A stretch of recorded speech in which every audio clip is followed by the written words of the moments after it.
것이다 하리라. 아멘. 주께서 어떻게 우리를 사랑하셨나이까? 라는 제목으로 같이 말씀을 나누겠습니다. 이렇게 말씀을 들으면서 가능하시면 이제 적고 이렇게 적으시면서 들으시는 게 또 새벽에 또 졸릴 수도 있으니까 좋을 것 같고요. 그래서 이제 사자성어로 적자 생존이라는 말이 있습니다. 적자 그러면 이제 살 것이다 이런 뜻입니다. 잘 적으면서 같이 말씀을 나누면 좋겠습니다. 말라기 처음 시작이니까 간단하게 조금 말라기에 대한 개요를 말씀을 드리면요. 아시다시피 말라기는 구약의 마지막 책입니다. 그래서 신약과 구약을 이어주는 교도보의 역할을 하고 있고요. 특별히 이 말라기에 있는 말씀을 신약에서 굉장히 많이 인용을 합니다. 그렇기 때문에 우리가 말라기를 잘 살펴보는 것은 우리가 신구약 전체를 이해하는데 큰 도움이 된다는 것이죠. 그래서 핸드북 이제 한 장 딱 넘기시면 그 안쪽에 첫 페이지에 제가 말라기에 대한 이제 설명을 간단하게 적어 놨습니다. 거기에 보시면은 나와 있을 거예요. 이 말라기라는 말은요, 이 여호와라는 단어와 이 사자, 하나님이 보내신 사자, 그런 말라크, 야훼와 말라크라는 단어의 합성으로 여호와의 사자라는 뜻을 가지고 있어요. 그래서 이 말라기의 저자가 특정한 말라기 선지자라는 어떤 특정 인물을 가리키는 게 아니라 이 말라기라는 말 자체가 여호와의 사자니까 그런 어떤 여호와의 사자로 보냄받은 선지자, 무명의 어떤 선지자를 말하는 것은 아니냐라는 주장도 있습니다. 그러나 이 유대 전통에 의하면요, 이 말라기는 이 학개, 스가랴, 말라기 이 세 명의 선지자, 마지막에 이스라엘 백성에게 돌아오라고 하는 회개를 선포하는 또 심판을 선포하는 이 세 선지자 중에 하나였다라고 이제 전파되고 있습니다. 이 말라기가 활동하던 시대는요, 페르시아 포로기 시대로 추정이 돼요. 하나님께서 이스라엘 백성을 포로로 끌려가게 하셨지만 반드시 돌아오게 하실 것이고 회복시켜 주실 것이라고 하는 예언을 이 예레미야라든지 다른 선지자를 통해서 했습니다. 그래서 이들이 사실은 이 페르시아에서 오랫동안 살면서 바벨론에 끌려와서 이 바벨론이 페르시아로 넘어가게 되죠. 이 페르시아에서 바벨론에서 오랫동안 살면서 그 지역에서 이미 그 삶의 기반과 터전을 다 닦아놨습니다. 그런데 이제 하나님께서 회복시켜 주시겠다고 하는 예언이 있으니까 나중에 이제 페르시아 고레스 왕 때 칙령이 떨어져서 다시 돌아가서 너희들은 성전을 짓고 살 수 있게끔 허락을 받게 됩니다. 그래서 자기 삶의 터전을 다 버리고 말씀 하나 붙들고 이 황폐한 황무지와 같은 예루살렘으로 다시 돌아온 거예요.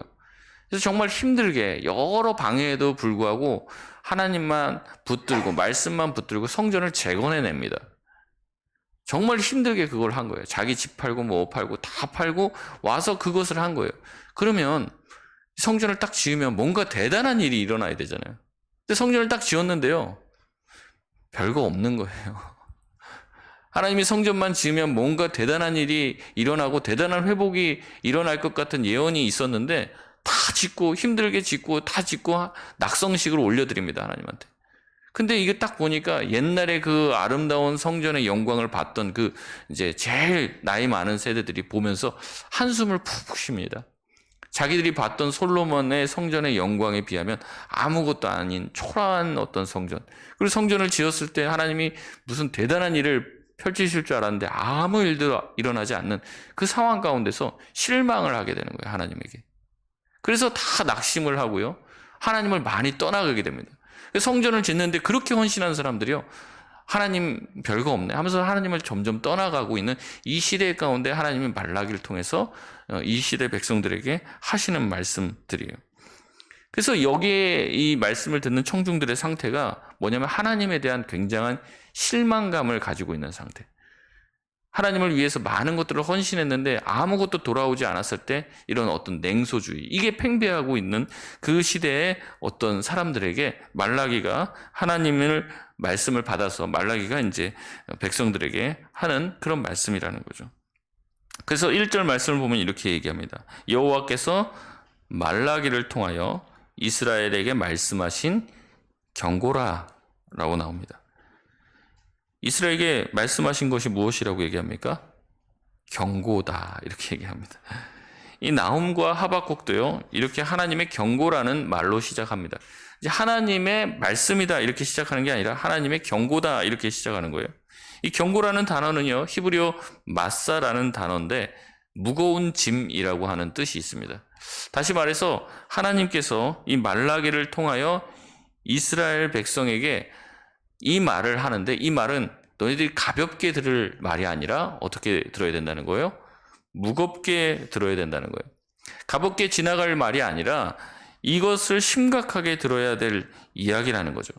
그리고 말씀을 들은 것에 대한 책임을 져야 한다는 겁니다. 여러분, 말씀을 듣는 것은 굉장히 좋은 것입니다. 하지만 말씀을 듣는 것은 때로는 아주 위험한 거예요. 말씀을 듣지 않았으면 몰랐기 때문에 몰랐는데요 라고 변명할 수 있지만, 말씀을 듣게 되면 어떻습니까? 책임을 져야 되는 거예요. 이제 몰랐다는 핑계를 댈 수가 없는 거죠. 말씀을 몰랐으면 몰랐다는 핑계, 내가 몰랐기 때문에 그렇게 행했다라고 말할 수 있지만, 말씀을 들으면 듣는 즉시 우리에게 말씀대로 행해야 될 순종의 의무가 생깁니다. 그렇기 때문에 우리가 말씀을 알고도 순종하지 않는 것은 우리에게 죄가 되는 것이죠. 특별히 하나님께서 무겁게 말한다라고 하는 경고는 우리가 우리 마음 가운데 더 중요하게 새겨 넣어야 될 말씀이라는 겁니다. 이 말라기 전체는요, 총 6가지 하나님과 하나님의 백성 사이의 논쟁으로 구성이 되어 있습니다.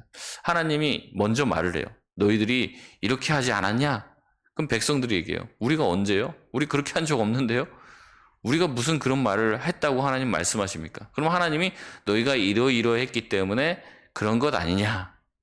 그리고 하나님, 너네들 왜 이렇게 하냐? 저희들 언제 그랬는데요? 저희는 그런 적 없는데요?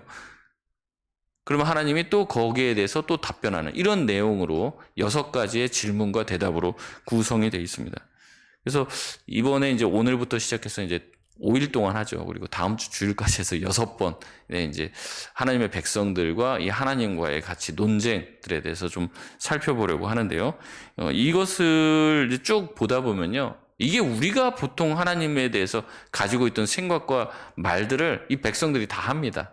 그래서 이 내용들을 쭉 보다 보면 우리가 하나님에 대해서 가지고 있고 신앙에 대해서 가지고 있는 의문들이 많이 해결될 수 있는 귀한 또 시간이 될 것이라고 생각합니다. 그래서 오늘은 그 첫 번째 논쟁인데요, 2절부터 이 5절까지의 내용입니다. 2절은 이렇게 시작을 하죠. 우리 2절 말씀 같이 한 목소리로 읽도록 하겠습니다. 시작. 이르시되 내가 너희를 사랑하였나? 너희는 이르기를 주께서 어떻게 우리를 사랑하셨나이까 하는도다. 나 여호와가 말하노라. 에서는 야곱의 형이 아니냐? 그러나 내가 야곱을 사랑하였고. 아멘. 여호와께서 먼저 뭐라고 얘기하십니까? 내가 너희를 사랑하였노라 라고 말씀하십니다. 그런데 이 말씀을 들은 유대인들은 뭐라고 합니까? 너희는 이르기를 주께서 어떻게 우리를 사랑하셨나이까? 이제 설교 제목이죠. 우리도 이런 느낌을 받을 때가 있습니다. 교회에 오면 하나님께서 우리를 사랑하신다는 이야기들을 곧잘 듣습니다. 하나님께서 우리를 사랑하신다라는 그런 이야기들을 성경에서 많이 읽게 되죠. 그런데 우리의 삶을 보면 어때요? 하나님이 나를 사랑하신다는 것을 우리가 크게 느낄 수 없는 그런 상태에 놓일 때가 많이 있다는 거죠. 오히려 우리는 삶을 살면서 많은 것들을 하나님께 기도하지만 하나님이 나를 사랑하지 않는다고 더 많이 느낄 때가 있다는 겁니다. 하는 일이 잘 풀리지 않아요. 하나님께 기도해도 응답되지 않는 것 같습니다. 좋은 일이 생기는 것까지 바라지도 않아요. 나쁜 일만 생기지 마라. 이렇게 기도하는데도 항상 우리의 불길한 예감은 틀린 적이 없는 것처럼 꼭 그런 일들이, 내가 걱정하던 일들이 벌어지게 될 때 하나님은 나를 버리신 게 아니나, 하나님은 나에 대해서 관심이 없으신가 라는 생각이 들더라는 거죠. 여러분, 유대인들도 마찬가지입니다. 하나님이 유대인들을 사랑하셨다면 이방 민족에게 지배를 당하지 않게 하실 것이라고 생각했어요. 하나님이 만약에 유대 백성들을 정말 사랑하셨다면 바벨론과 페르시아의 포로로 잡혀갔지만 그들이 기도할 때 회복시켜 주실 것이라고 생각했어요. 그들의 조상들의 죄 때문에 우상 숭배했기 때문에 포로로 끌려갔어도 자기들이 이제는 헌신하여서 와서 하나님의 성전을 지어드리고 나면 하나님이 자기네들을 사랑한다면 뭔가 대단한 일을 하실 줄 알았는데 그런 헌신을 했는데도 아무 일도 일어나지 않는 거예요. 이 사람들의 마음에 무슨 생각이 들겠습니까? 하나님이 우리를 사랑하지 않는다라고 생각할 수밖에 없죠. 하나님이 자기를 버렸다라고 생각하는 거예요. 이제 겨우 법이 바뀌어 고향으로 돌아와서 성전을 세우고 하나님의 말씀에 헌신하고 돌아왔는데 대단한 일이 벌어져야 되는 것 아닙니까? 그래서 얘기하는 거예요. 하나님 당신이 나를 사랑한다고 말씀하시는데 그렇다면 증거를 보여주십시오. 하나님이 나를 사랑하신다는 그 증거, 내가 확실하게 그것을 느낄 수 있는 증거를 보여달라고 얘기하는 거죠.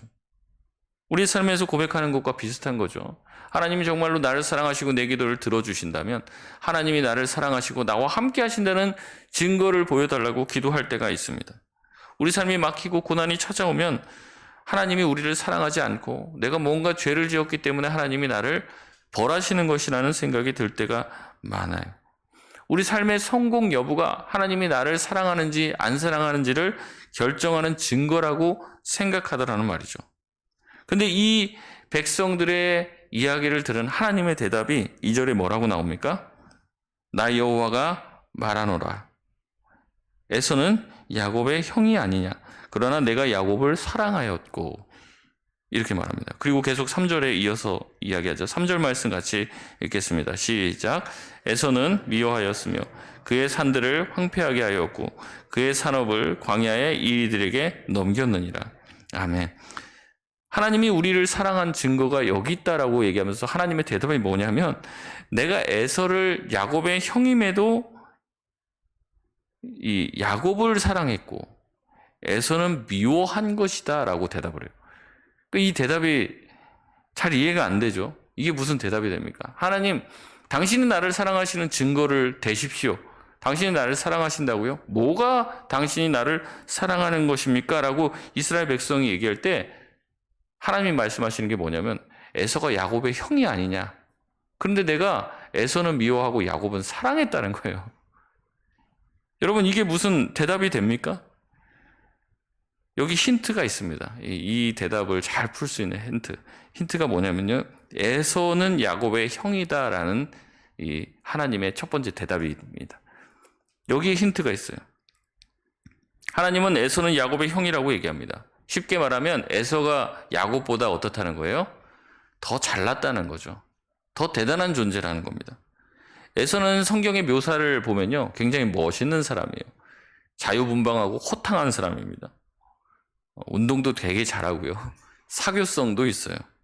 MBTI 하면은 이제 E로 나오는 사람입니다. 아주 활달하고 적극적인 사람입니다. 팥죽 한 그릇에 장자권을 쉽게 내던질 정도로 뭐 여러 가지 명분에 얽매이는 사람이 아닙니다. 아주 자유로운 사람이에요. 자유로운 영혼이에요. 매력이 철철 넘치는 그런 사람이 에서입니다. 우리가 자꾸 에서를 야곱의 관점으로 보니까 뭔가 굉장히 신앙에서 멀어진 사람처럼 보이는데 그래 보일지는 몰라도 실제 인간적으로는 아주 매력 있는 사람이 에서입니다. 게다가 에서는 장자입니다. 그러니까 자기가 어떻게 보면 부모로부터 사랑받을 모든 조건을 다 가지고 있는 거예요. 심지어는 제가 생각하기엔 공부도 잘했을 거로 생각을 합니다. 그래서 아버지 이삭이 에서를 굉장히 사랑했어요. 물론 야곱은 반대의 사람입니다. 집안에만 있고요. 아버지와 교류하지도 않고 특별히 무슨 사교적인 사람도 아닙니다. 벌써 이름부터가 별로 마음에 안 들어요. 야곱의 이름의 뜻이 무엇입니까? 발 뒤꿈치를 잡는 사람이에요. 이름 자체가 아주 그냥 좋은 이름은 아니죠. 속이는 사람이란 뜻입니다. 누군가에게 걸림돌이 되는 사람이란 뜻이에요. 그리고 인생 자체도 그렇게 삽니다. 소위 우리가 인생을 살 때 야비한 사람, 사기꾼, 이 사람의 전형이 야곱이에요. 야곱은 틈만 나면 누구를 속이려고 합니다. 자기 형을 속이고요. 자기 부모를 속입니다. 뒤통수를 쳐도 보통 치는 사람이 아닌 게 야곱이에요. 그러니까 야곱을 우리가 봤을 때 우리가 자꾸 야곱이 나중에 이제 어떻게 되는지를 아니까 야곱에게 자꾸 마음이 가는데 야곱은 우리가 봤을 때 전혀 가까이 하고 싶은 인물이 아니에요. 제가 여러분에게 말씀드리면 야곱 같은 인간을 여러분 인생에 누군가 한 명 안다면 그건 참 불행한 겁니다. 야곱 같은 사람이 여러분 주변에 없어야 돼요. 야곱을 봤을 때 하나도 사랑할 만한 구석이 보이지 않는 게 누구예요? 야곱이에요, 야곱. 자기 아버지도 이 야곱과 가까이 하지 않으려고 하는 거예요. 여러분, 하나님이 이런 상황이면 에서를 사랑해야 됩니까? 야곱을 사랑해야 됩니까? 하나님은 에서를 사랑해야 돼요. 에서를. 그게 우리의 생각과 우리가 가지고 있는 가치관에 그게 맞아요. 근데 하나님은 뭐라고 합니까? 에서가 야곱의 형이 아니냐. 그런데 자신이 누구를 사랑했다는 거예요? 내가 야곱을 사랑했다. 그리고 에서를 미워했다라고 이야기합니다. 자꾸 이렇게 얘기하니까 야, 에서가 무슨 죄가 있습니까? 자꾸 또 에서에게 마음이 가요. 근데 이거는 우리가 이제 이제 말라기를 통해서 하나님 말씀을 주실 때 좀 이렇게 대조를 하려고 이제 강조하려고 에서를 미워했다라고 생각하는 거지. 실제로 에서도 많은 복을 받습니다. 그리고 많은 땅을 하나님께서 허락해 주셔서 복을 주셔요. 그렇기 때문에 너무 그렇게 생각하실 필요는 없고, 하나님이 말씀하시려고 하는 것은 그 사랑할 가치가 없는 그 야곱을 하나님이 어떻게 했다는 겁니까? 사랑하셨다는 거예요. 사랑하셨다는 거. 이 야곱의 인생 여러분 아시잖아요. 계속 사기칩니다. 계속 거짓말하고. 그러다가 진짜 사기꾼의 어떤 달인이라고 할 수 있는 자기 삼촌을 만나죠. 그래서 한번 대통 당합니다. 그런데도 불구하고 그 자기 꿰내는 것을 끝까지 포기하지 않는 사람이 이 야곱입니다. 어떻게 보면 하나님이 어떻게 이런 사람을 계속 사랑하고 봐주나 이런 생각이 들 정도로 하나님은 야곱에 대해서 끝까지 인내하시고 끝까지 사랑해 주시는 모습을 보여줘요. 그러면서 하나님께서는 결국에 야곱을 사용해 주시는 거죠. 여러분, 하나님이 보시기에 어떻게 보면 에서를 더 사랑할 법합니다. 그러나 하나님은 얘기하시는 거예요. 내가 에서가 아니라 야곱을 사랑을 했다. 여러분, 저희들의 모습을 보십시오. 우리가 하나님 앞에서 사랑받을 만한 구석이 있습니까? 우리의 모습은 에서와 가깝습니까? 아니면 야곱과 가깝습니까? 에서는요, 교회에 빠지지 않는 사람입니다. 아주 성실하고 잘 나오고 말씀 암송시키면 뭐 다 해갖고 오는 그런 사람이 에서예요. 야곱은 어떻게 합니까? 맨날 교회 지각하고 뺀질거리고 이런 사람이에요. 하나님이 보시기에 야곱은 사랑할 만한 구석이 없죠. 그러나 하나님은 그 야곱을 사랑하셨다고 얘기합니다. 하나님이 그 야곱을 사랑하셨다면 우리도 사랑하실 수 있다는 거죠. 여러분, 우리가 하나님 앞에서 사랑받을 만한 이유가 있습니까? 여러분, 우리가 머리가 좋습니까? 아니면 성격이 좋습니까? 여러분, 우리가 기도를 열심히 하길 합니까? 예배를 잘 드립니까? 우리가 참 부족한 게 많아요. 그런데도 하나님은 우리 같은 부족한 사람을 사랑하시는 거죠. 제 자신을 봐도 하나님이 저를 왜 사랑하시는지, 저를 왜 목사로 세우시는데 아직도 의문입니다. 아직도. 더 저보다 잘난 사람 많고 대단한 사람 많은데 하나님이 나를 왜 세워주셨을까? 왜 사랑해 주셨을까? 이유를 잘 모르겠어요. 그래서 하나님의 사랑과 십자가를 묵상할 때마다 제 안에 나오는 그 찬양은 그거예요.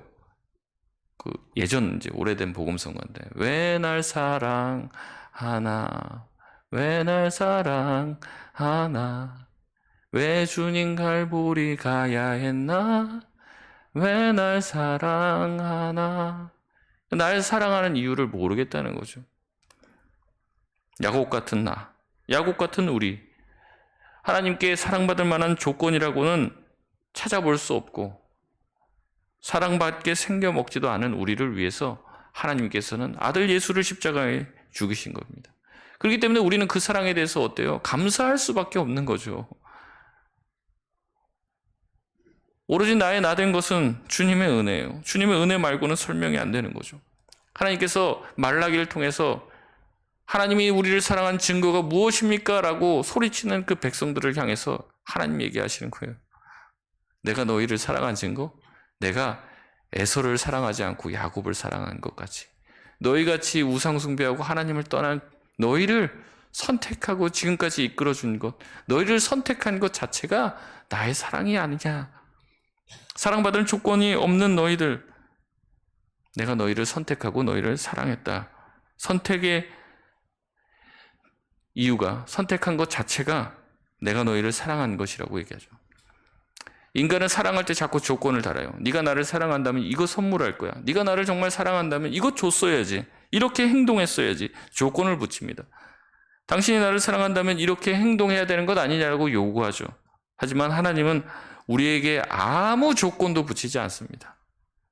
우리에게 아무 요구도 하지 않아요. 너희가 이렇게 하면 내가 너희를 사랑할 거야 라고 말하지 않는다는 거죠. 너희가 그럼에도 불구하고 나는 너희를 사랑한다. 이것이 하나님의 사랑임을 여러분 믿으시길 바랍니다. 우리에게 믿음 주신 것 자체가 하나님이 나를 사랑하는 것이에요. 이 자리에 나온 것 자체가 하나님이 우리를 사랑한 증거라는 것을 여러분 믿으시길 바랍니다. 내 삶이 승승장구하지 않아도 괜찮아요.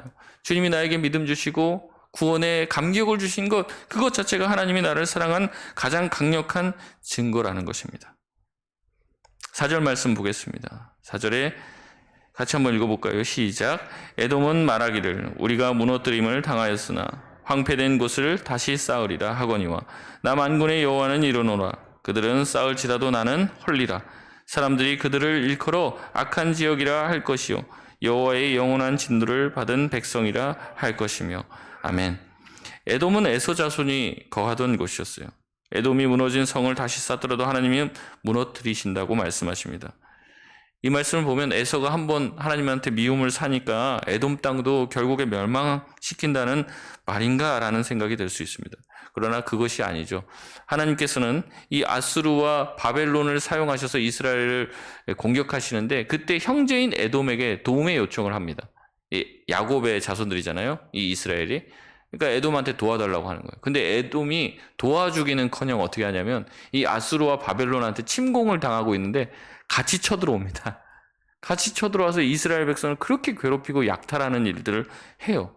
형제인데 도와주기는커녕 자기 형제의 약함을 보고 더 그 형제를 괴롭히는 거예요. 그래서 하나님께서는 이 에돔을 반드시 심판하시겠다라고 여러 선지자를 통해서 말씀하고 계십니다. 형제가 약하고 형제가 힘들 때 도와주는 게 아니라 그들을 오히려 더 힘들게 만들었다는 거죠. 하나님은 사랑하시기도 하고 심판하시기도 한다는 것을 이 말라기를 통해서 이야기하는 겁니다. 하나님의 절대적인 선택의 주권은 하나님의 절대적인 심판으로도 나타납니다. 유대 땅만 이스라엘 백성만 사랑한 것이 아니라 이방 땅들도 심판을 통해서 하나님의 사랑을 나타나신다는 거죠. 하나님께서 이 에돔을 심판하려고 하시는 이유는 심판 자체가 목적이 아닙니다. 이스라엘 백성들도 이미 이 바벨론과 아스를 통해서 심판을 받았어요. 이 형벌을 당했습니다. 그러나 그것은 다시 하나님께 돌아오게 하시려고 하시는 하나님의 뜻과 계획인 것처럼 에돔을 심판하시는 이유 또한 에돔 또한 하나님의 은혜 가운데 다시 돌아오기를 원한다는 하나님의 뜻과 계획 가운데 있다는 것을 이야기하는 거죠.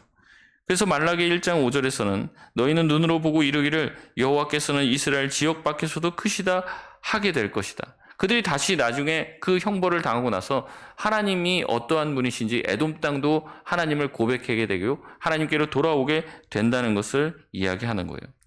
결국 말라기를 통해서 하나님께서는 1장에 이런 이야기를 하는 겁니다. 하나님의 사랑과 선택은 신비의 영역이라는 겁니다. 하나님이 하나님의 주권을 따라 자신의 일들을 이루신다는 거죠. 이스라엘 백성이 어떤 조건과 증거가 있어야지 하나님이 너희를 사랑하신다는 증거가 되는 것이 아니라 내가 야곱을 사랑했던 것 같이 너희를 사랑한다는 것, 너희를 택했다는 것 자체가 내가 너희를 사랑하는 증거이며 에돔 땅 또한 그런 방식으로 돌아오게 될 것이라는 것을 하나님이 이스라엘 백성들에게 알려주는 내용이라는 것이죠. 말씀을 맺겠습니다. 하나님께서 나를 사랑하신다고 말하기 어려운 시절을 우리가 보낼 때도 있습니다. 그럼에도 불구하고 하나님은 2절 말씀처럼 우리 가운데 내가 너희를 사랑하노라 라고 말씀하십니다. 우리가 그 말씀 하나로 충분할 수 있기를 바랍니다. 주님이 우리를 사랑하신다라고 성경 곳곳에 기록하고 있어요. 날 사랑하심 성경에 써있네. 주님이 우리를 사랑한다고 하시는데 우리의 삶의 정황들이 그렇지 않다고 하나님의 사랑을 의심해서는 안 됩니다. 사랑할 만하지 않은 야곱을 선택했던 것처럼 사랑할 만하지 않은 나를 선택해 주시고 이 자리에 나를 불러주신 것 자체가 하나님의 사랑임을 기억하며 지금도 주님의 강권적인 사랑으로 나를 사랑해 주신다는 것을 기억하며 주님의 사랑을 잊지 않고 포기하지 않는 저와 여러분 되시길 바랍니다.